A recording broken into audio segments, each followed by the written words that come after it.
ഒരു organic reaction നടക്കുമ്പോൾ അവിടെ രണ്ട് സബ്സ്റ്റൻസ് തമ്മിലാണ് റിയാക്ഷൻ നടക്കുന്നതെന്ന് ടീച്ചർ പറഞ്ഞിരുന്നു. ആ രണ്ട് സബ്സ്റ്റൻസിൽ ഒരു സബ്സ്റ്റൻസിനെ നമ്മൾ എന്തെന്നാണ് വിളിക്കുക? സബ്സ്ട്രേറ്റ് എന്നാണ് വിളിക്കുക. രണ്ടാമത് പറഞ്ഞ സബ്സ്റ്റൻസ് എന്താ പറയുന്നത്? അതിനെ അറ്റാക്കിംഗ് റിയേജൻ്റ് എന്നാണ് വിളിക്കുക അല്ലേ? അറ്റാക്കിംഗ് റിയേജൻ്റ് 3 ടൈപ്പ് ഉണ്ട്. അതിൽ ആദ്യം വരുന്ന ടൈപ്പാണ് electrophilic reagent, electrophilic attacking reagent. അതിനെ നമുക്ക് സിമ്പിളായിട്ട് ഇലക്ട്രോഫൈൽസ് എന്നും പറയാം, ഇലക്ട്രോഫൈൽസ് എന്നും നമുക്ക് പറയാം. ഇലക്ട്രോഫൈൽസിൻ്റെ പ്രത്യേകത എന്താണെന്നറിയോ? ഇലക്ട്രോഫൈൽസ് ഇലക്ട്രോൺ ലവ്വിങ് സ്പീഷീസുകളാണ്. അതായത് ഇലക്ട്രോൺ ലവ്വിങ് സ്പീഷീസാണ്. അപ്പോൾ ഇലക്ട്രോണിനെ ഇഷ്ടപ്പെടുന്ന ആൾക്കാരെന്ന് പറഞ്ഞാൽ ഇലക്ട്രോണിനെ തേടി നടക്കും അല്ലേ? അപ്പോൾ ഇലക്ട്രോൺ സീക്കിംഗ് ആയിട്ടുള്ള സ്പീഷീസുകളാണ് എന്ത്? ഇലക്ട്രോഫൈലുകൾ. അപ്പോൾ ഇലക്ട്രോണിനെ തേടി നടക്കുന്ന ആൾക്കാരാണെങ്കിൽ പിന്നെ സ്വാഭാവികമായിട്ട് അത് ഇലക്ട്രോൺ കുറവായിരിക്കും അല്ലേ? അപ്പോൾ അത് ഇലക്ട്രോൺ ഡെഫിഷ്യൻ്റ് കൂടിയാണ്. അപ്പോൾ ഇലക്ട്രോൺ ലവ്വിങ് സ്പീഷീസുകൾ ഇലക്ട്രോൺ ഡെഫിഷ്യൻ്റ് ആണ്. ഇലക്ട്രോൺ ഡെഫിഷ്യൻ്റ് ആയ ആൾക്കാരാണല്ലോ ഇലക്ട്രോണിനെ തേടി നടക്കുക അല്ലേ? അപ്പോൾ സ്വാഭാവികമായിട്ടും ഇലക്ട്രോൺ ഡെഫിഷ്യൻ്റ് ആയതുകൊണ്ട് തന്നെ ഈ അറ്റാക്കിംഗ് റിയേജൻ്റ് എവിടെയായിരിക്കും പോയി അറ്റാക്ക് ചെയ്യുക? ഇലക്ട്രോഫിലിക് ആയിട്ടുള്ള റിയേജൻറ്റുകൾ, അറ്റാക്കിംഗ് റിയേജൻറ്റുകൾ അറ്റാക്ക് ചെയ്യുന്നത് ഇലക്ട്രോൺ റിച്ച് ആയിട്ടുള്ള സൈറ്റിലായിരിക്കും പോയിട്ട് അറ്റാക്ക് ചെയ്യുക. ഇലക്ട്രോൺ റിച്ച് സൈറ്റിലായിരിക്കും ഈ അറ്റാക്കിംഗ് റിയേജൻറ്റ് പോയിട്ട് അറ്റാക്ക് ചെയ്യുക. അപ്പോൾ എല്ലാ കാറ്റിയോണുകളും എന്താണ്? ഇലക്ട്രോഫിലിക് ആയിട്ടുള്ള റിയേജൻറ്റുകളാണ് അല്ലെങ്കിൽ ഇലക്ട്രോഫൈലുകളാണ്. കാരണം നമുക്കറിയാം ഇലക്ട്രോണിനെ തേടി നടക്കുന്ന ആൾക്കാർ, ഇലക്ട്രോൺ ഡെഫിഷ്യൻ്റ് ആയ ആൾക്കാരെന്ന് പറഞ്ഞാൽ പ്ലസ് ചാർജ് ആവുമല്ലോ. ഇലക്ട്രോൺ ഡെഫിഷ്യൻ്റ്, ഇലക്ട്രോൺ കുറഞ്ഞ ആൾക്കാരുടെ ചാർജ് എന്തായിരിക്കും? പ്ലസ് ആയിരിക്കുമല്ലോ അല്ലേ? ഇലക്ട്രോണിൻ്റെ ചാർജ് നമുക്ക് നെഗറ്റീവ് ആണെന്നറിയാം. അപ്പോൾ ഇലക്ട്രോൺ കുറഞ്ഞ ആൾക്കാരുടെ ചാർജ് എന്തായിരിക്കും? പോസിറ്റീവ് ആയിരിക്കും. അപ്പോൾ എല്ലാ കാറ്റിയോണുകളും എന്താണ്? ഇലക്ട്രോഫൈലുകളാണ്. അപ്പോൾ നമുക്ക് അറിയാവുന്ന എല്ലാ കാറ്റിയോണുകളും എന്താ? H+, Na+, K+, H3O+, NO2+, എല്ലാ പ്ലസ് ചാർജുള്ള കാറ്റിയോണുകൾ എന്താണ്? ഇലക്ട്രോഫിലിക് റിയേജൻറ്റുകളാണ് അല്ലെങ്കിൽ ഇലക്ട്രോഫൈലുകളാണ്. അതിൽ ഒരു സ്പെഷ്യൽ കാറ്റഗറി വരുന്നുണ്ട്. അതേതാണെന്നറിയോ? Carbocations. എന്താണ് കാർബോ കാറ്റിയോൺ എന്ന് നമുക്ക് നോക്കാം. അപ്പോൾ അതിന് കാർബോ കാറ്റിയോൺ എങ്ങനെയാണ് ഉണ്ടാവുന്നതെന്ന് കൂടെ ടീച്ചർ പറയാം. അപ്പോൾ നിങ്ങൾക്ക് കൂടുതൽ കാർബോ കാറ്റിയോണിൻ്റെ സ്ട്രക്ചർ മനസ്സിലാവും. അപ്പോൾ നമുക്ക് ഇതേതാ ഈ ഓർഗാനിക് കോമ്പൗണ്ട്? CH3 Cl അല്ലേ? ഇവിടെ കാർബൺ 3H ആയിട്ട് കണക്ട് ചെയ്തിരിക്കുന്നത്. അപ്പോൾ CH3Cl ആണ് അല്ലേ ഈ കോമ്പൗണ്ട്. ഇതിൻ്റെ പേരെന്തെന്നാ വരിക? ക്ലോറോമീഥെയിൻ അല്ലേ? ക്ലോറോമീഥെയിൻ എന്നാണ് വരിക, അല്ലെങ്കിൽ മീഥൈൽ ക്ലോറൈഡ് എന്നും വിളിക്കാം ഇതിനെ അല്ലേ?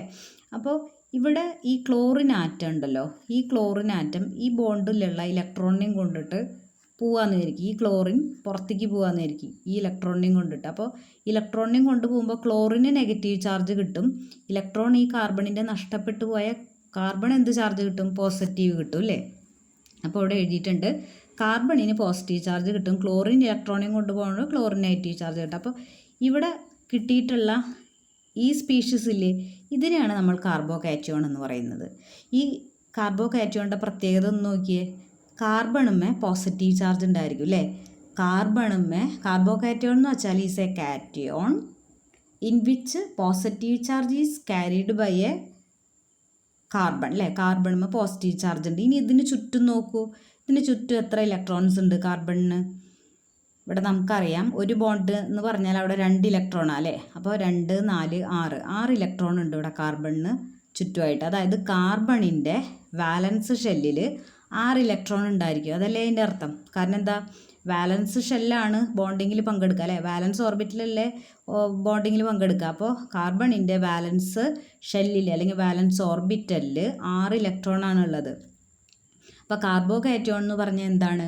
കാർബോ കാറ്റിയോൺ എന്ന് പറഞ്ഞാൽ is a cation in which positive charge is carried by carbon having only 6 electron in its balance shell. അതാണ് കാർബോ കാറ്റിയോൺ എന്ന് പറഞ്ഞാൽ. ഇവിടെ ഈ കാറ്റിയോണിൻ്റെ പേരെന്താ? ഇത് നമുക്കറിയാം അല്ലേ? ഇത് ഏതാ ഗ്രൂപ്പ്? മീഥൈൽ ഗ്രൂപ്പാണല്ലോ അല്ലേ? CH3 എന്ന് പറഞ്ഞാൽ മീഥൈൽ ഗ്രൂപ്പ് അല്ലേ? അപ്പോൾ മീഥൈൽ കാർബോ കാറ്റിയോൺ എന്നാണ് ഇതിൻ്റെ പേര്. മീഥൈൽ കാർബോ കാറ്റിയോൺ എന്നാണ് ഇതിൻ്റെ പേര്. ഇനി നമുക്ക് അടുത്ത കാർബോ കാറ്റിയോൺ നോക്കാം. 2-3 നമുക്ക് നോക്കാം മനസ്സിലാവാൻ. അപ്പോൾ ഇവിടെ ഇതേതാ? ക്ലോറോ ഈഥെയിനാണ് അല്ലേ? CH3 CH2 Cl എന്ന് പറഞ്ഞാൽ ക്ലോറോ ഈഥെയിനാണിത് അല്ലേ? 2 കാർബൺ. അപ്പോൾ ക്ലോറോ ഈഥെയിനാണ്, ഈഥെയിൽ ക്ലോറൈഡ് എന്നും പറയാം. അപ്പോൾ ഇതിൽ നിന്ന് ഈ Cl പോയി കഴിഞ്ഞാൽ പിന്നെ ഇവിടെ പ്ലസ് ചാർജ് വരുമല്ലോ അല്ലേ? ഈ കാർബണുമ്പോൾ പ്ലസ് ചാർജ് വരും. അപ്പോൾ നമുക്ക് നോക്കാം. CH3 CH2 പ്ലസ് അല്ലേ, ഈ കാർബണുമിലാണ് പ്ലസ് ചാർജ് വരിക, കാരണം ഇവിടെ നിന്നാണല്ലോ Cl പോയത്. അപ്പോൾ ഇവിടെ നോക്കിയേ, ഈ കാർബൺ എന്ന് പറഞ്ഞിട്ടുണ്ടെങ്കിൽ വേറെ ഒരു കാർബണായിട്ടായിട്ട് അറ്റാച്ച് ചെയ്തിട്ടില്ല. അപ്പോൾ അതുകൊണ്ട് ഇത് പ്രൈമറി ആണ് അല്ലേ, ഇത് പ്രൈമറി ആണ് ഈ കാർബൺ, അതുകൂടെ മനസ്സിലാക്കുക കേട്ടോ. അത് പ്രൈമറി കാർബോകാറ്റയോൺ ആണ്. അപ്പോൾ അതായത് ഈഥൈൽ കാർബോകാറ്റയോൺ എന്ന് പറയുന്നത് പ്രൈമറി കാർബോകാറ്റയോൺ ആണ്. കാരണം എന്താ, പ്രൈമറി കാർബണുമ്മലാണ് എന്ത് പോസിറ്റീവ് ചാർജ് വന്നിട്ടുള്ളത്. ഇനി നമുക്ക് അടുത്തത് നോക്കാം. ഒരു കാർബോകാറ്റയോൺ നോക്കാം, സെക്കൻഡറി. ഇത് നോക്കൂ കേട്ടോ, ഇതെന്താ CH3CH3Cl എന്ന് പറഞ്ഞാൽ ഇവിടെ ഈ ഗ്രൂപ്പ് ടീച്ചർ പറഞ്ഞിരുന്നു കഴിഞ്ഞ ക്ലാസ്സിൽ. ഇത് ഐസോ ഗ്രൂപ്പാണ് അല്ലേ, ഇത് ഐസോ ഗ്രൂപ്പാണല്ലോ. CHൻ്റെ അപ്പുറത്തും CH3 ഒരുപോലെ വന്നു കഴിഞ്ഞാൽ ഐസോ ഗ്രൂപ്പാണ്. അപ്പോൾ ഇത് ഇവിടെ 3 കാർബൺ അല്ലേ, അപ്പോൾ ഐസോ പ്രൊപ്പൈലാണ്, ഐസോ പ്രൊപ്പൈൽ ക്ലോറൈഡാണ് ഇത്, ഐസോ പ്രൊപ്പൈൽ ക്ലോറൈഡ്. അപ്പോൾ ഇതിൻ്റെ Cl പോയി കഴിഞ്ഞാൽ ഉണ്ടാവുക ഐസോ പ്രൊപ്പൈൽ കാർബോകാറ്റയോൺ ഉണ്ടാവുക. ഇതിൻ്റെ പേര് ഐസോ പ്രൊപ്പൈൽ കാർബോകാറ്റയോൺ.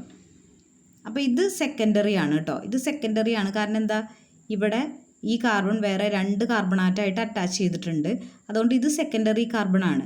അപ്പോൾ ഇത് സെക്കൻഡറി കാർബോകാറ്റയോൺ ആണ്. ഇത് ഐസോപ്രൊപ്പൈൽ കാർബോകാറ്റയോൺ സെക്കൻഡറി കാർബോകാറ്റയോൺ ആണ്. ഇനി നമുക്ക് ടെർഷറി കാർബോകാറ്റയോൺ നോക്കാം. ഇവിടെ ശ്രദ്ധിച്ച് നോക്കൂ കേട്ടോ, ഈ C 3 കാർബണായിട്ട് വേറെ ലിങ്ക് ചെയ്തിട്ടുണ്ട്, അതുകൊണ്ട് ഇത് ടെർഷറി ആണ് അല്ലേ. ഈ കാർബൺ വേറെ 3 കാർബണാറ്റായിട്ട് ലിങ്ക് ചെയ്തുകൊണ്ട് ഇത് ടെർഷറി കാർബൺ ആണ്. അപ്പോൾ ഇവിടെ ഇതിൻ്റെ പേര് വരുന്നത് ടെർട്ട്, ടെർഷറീനെ റെപ്രസെൻ്റ് ചെയ്യുന്ന ടെർട്ട് എന്നുള്ള വാക്കും, പിന്നെ 1 2 3 4 അല്ലേ. അപ്പോൾ അത് ബ്യൂട്ടൈലാണ് ഗ്രൂപ്പ്. അപ്പോൾ ടെർട്ട് ബ്യൂട്ടൈൽ കാർബോകാറ്റയോൺ എന്നാണ് ഇതിനെ പറയുക, അല്ലെങ്കിൽ ടെർഷറി ബ്യൂട്ടൈൽ കാർബോകാറ്റയോൺ എന്നും പറയാം.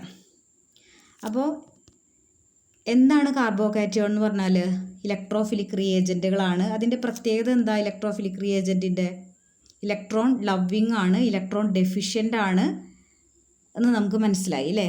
അപ്പോൾ കാർബോകാറ്റയോണിന് പ്രത്യേകിച്ച് കാർബണിൻ്റെ മേലെ പ്ലസ് ചാർജ് ഉണ്ടായിരിക്കും, കാർബണിൻ്റെ വാലൻസ് ഷെല്ലിൽ 6 ഇലക്ട്രോണുകളായിരിക്കും ഉണ്ടായിരിക്കുക. അതാണ് കാർബോകാറ്റയോണിൻ്റെ പ്രത്യേകത. അപ്പോൾ നമുക്ക് എന്താണ് ഇലക്ട്രോഫിലിക് റിയേജൻറ്റ് ചോദിച്ചാൽ അറിയണം, പിന്നെ അതിൻ്റെ എക്സാമ്പിൾസും അറിഞ്ഞിരിക്കണം.